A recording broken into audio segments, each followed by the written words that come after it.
Good morning. This is Maine Governor Paul LePage. In the fall campaign, I promised to get Maine's fiscal house in order. As part of my pledge, I committed to repaying our Maine hospitals the hundreds of millions of dollars owed in unpaid Maine care reimbursement.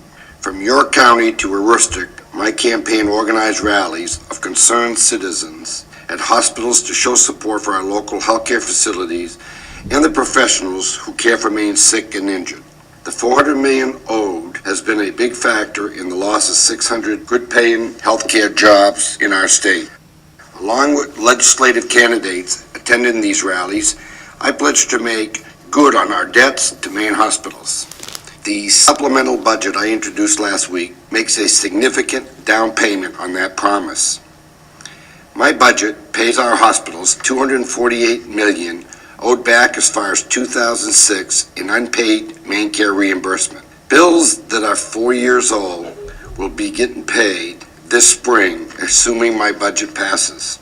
That is almost $250 million that will be paid into some of Maine's largest employers in communities large and small throughout our state. The state allocation of $69.5 million is needed immediately to maximize the federal Medicaid match and to help healthcare providers manage their obligations in what continues to be a very tough economy. I am asking the legislature to pass my supplemental budget as an emergency piece of legislation so it can go into effect the moment I sign the bill. This requires a 2/3 vote of support, and it is important that we get it. Fast action is needed for a couple of reasons. For starters, many of Maine's most essential service providers are facing a cash flow crisis because the state's past refusal to pay its bills. In a tough economy, we cannot afford to lose jobs or see community investment reduced because the state owes money to our hospitals. More directly, the federal match to our state Maine care dollars decreases over time. For example, it will take an additional $5 million in state money to pay the hospitals the same amount after April 1st, 2011. If we wait until summer, our share of the $248 million climbs by an additional $20 million. As is always the case, it will never get easier to pay our bills in the future, so now is the time. Moving forward, we are making changes to how Maine Care pays for services so the state can remain current.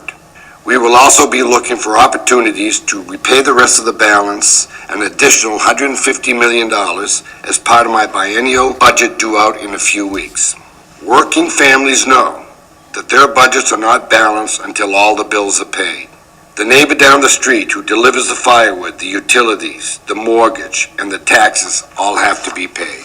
The same rules as outlined in Article 9, Section 14 of the Maine Constitution are supposed to apply to Maine state government. If you agree that we should be paying our bills on time, please consider talking with your legislator to encourage fast passage of my supplemental budget. I think most of our lawmakers agree, but it never hurts for elected officials in Augusta to hear from the people they represent.